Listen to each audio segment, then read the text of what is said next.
Today, we're going to show you how we use ribbons to create decoration, a dragon boat with cute songsi or stickerized dumplings. First, let's start by creating the base of our dragon boat. Take your ribbon and cut it into the shape shown in the video.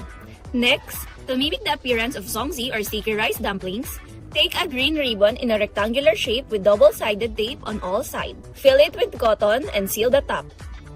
For an extra touch, let's add some bows, eyes, and a mount to our zongzi. We'll need 3 of these adorable zongzi dumplings. Now, let's position our zongzi dumplings onto the dragon boat base.